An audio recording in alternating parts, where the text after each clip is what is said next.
इंशाअल्लाह हम दोबारा रोड पे निकलेंगे।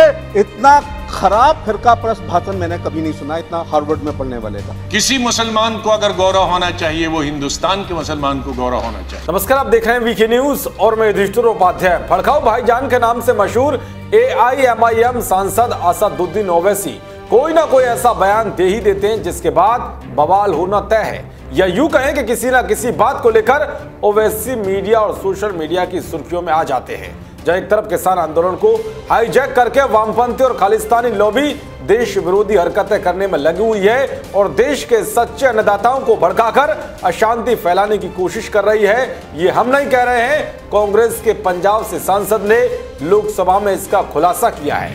मैं ओपनली कहता हूं, इस सारी साजिश में, चाहे वो 26 जनवरी वाली हो चाहे 24 वाली हो, योगेंद्र यादव ये सबसे बड़ी आग लगाने वाला ये आदमी है।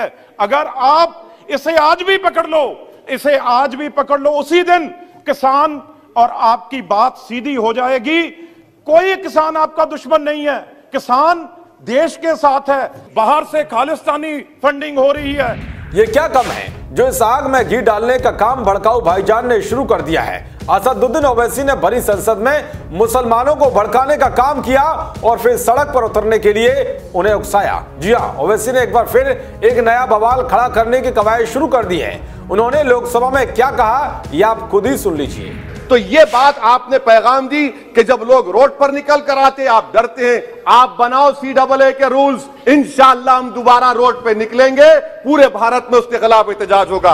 हालांकि ओवैसी के इस बयान पर आगरा के सांसद ने उनको तुरंत ही आईना दिखा दिया और ओवैसी की जमकर हजामत कर दी। इतना खराब फिरका परस्त भाषण मैंने कभी नहीं सुना, इतना हार्वर्ड में पढ़ने वाले का। हिंदू और मुस्लिम के एहसासात को मत छेड़िए, दफन है जो बात उस बात को मत छेड़िए। गलतियां बाबर की थी, जुम्मन का घर फिर क्यों जले।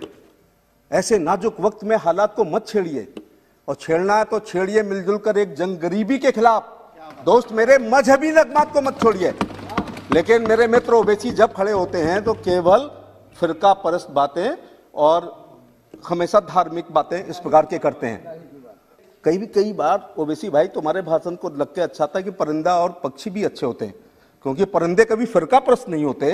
कभी मंदिर पे जा बैठे, कभी मस्जिद पे जा बैठे, और तुम केवल मस्जिद पे ही जाके बैठते हो, कभी मंदिरों की तरफ ये परिंदा कभी बैठता भी नहीं है और देखता भी नहीं है। वैसे ओवैसी के बारे में इन सांसद ने सही कहा है। इनका काम सिर्फ और सिर्फ कौम के नाम पर मुसलमानों को भड़काना ही है। वैसे देश में अभी किसान आंदोलन का मुद्दा सुलझा ही नहीं है कि ओवैसी ने सरकार के नाक में दम करने के लिए एक और मुद्दे को हवा देनी शुरू कर दी है। वो भी ऐसे मुद्दे को जिसको लेकर सरकार साफ कर चुकी है कि CA से किसी भी देशवासी को नुकसान नहीं होगा। ये कानून सिर्फ उन लोगों के लिए है जो पाकिस्तान, अफगानिस्तान और बांग्लादेश जैसे मुस्लिम देशों में प्रताड़ना झेलकर भारत में आए हैं। लेकिन ओवैसी जैसे नेताओं के ऐसे लोगों से कोई भी मतलब नहीं है। वो तो सिर्फ और सिर्फ इस्लामिक एंगल निकालकर इस कानून पर राजनीति करने में लगे हुए हैं और देश के मुसलमानों को भड़काने की कोशिश कर रहे हैं। और यही कारण है कि पिछले साल CA के विरोध प्रदर्शन के दौरान दंगाइयों ने देश के अलग अलग हिस्सों में हिंसा फैलाकर सार्वजनिक संपत्ति को भारी नुकसान पहुंचाया। लेकिन ओवैसी जैसे कट्टरपंथियों को राज्यसभा से जाते जाते कांग्रेस के सांसद गुलाम नबी आजाद ये बता गए हैं कि दुनिया में मुसलमानों के लिए कहीं जन्नत है तो वो भारत है, और जब तक मुसलमान भारत में है वो महफूज है। और बल्कि अगर मैं आज कहूंगा, विश्व में किसी मुसलमान को अगर गौरव होना चाहिए, वो हिंदुस्तान के मुसलमान को गौरव होना चाहिए। हमने इन पिछले 30-35 सालों से अफगानिस्तान से लेकर इराक से लेकर और कुछ सालों पहले से देखे कि किस तरह से मुस्लिम देश खत्म हो जा रहे हैं एक दूसरे के अंदर और एक दूसरे से लड़ाई करते हुए।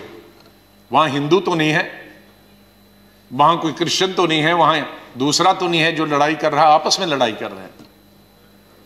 और जो कल्चर है, हमदर्द तो लोग पाकिस्तान के बहुत थे, सुनने में आया है, मैं कभी गया नहीं। लेकिन जो समाज में बुराइयां हैं, दूसरे मुल्क के बारे में नहीं कहना चाहिए, लेकिन हम गौरव से ये कह सकते हैं कि हमारे मुसलमानों में वो बुराइयां खुदा न करे कि कभी भी लाए। तो आज हम गौरव से ये कह सकते हैं। वैसे गुलाम नबी आजाद ने इस बयान से ओवैसी की सारी सियासत की हवा निकाल दी है, लेकिन फिर भी अब भारत के मुसलमानों को तय करना है कि डर के बीज बोकर वोटों की फसल काटने को आतुर ऐसे नेताओं के बहकावे में आना है या फिर देश के साथ खड़े होकर देश के विकास में हाथ बटाना है।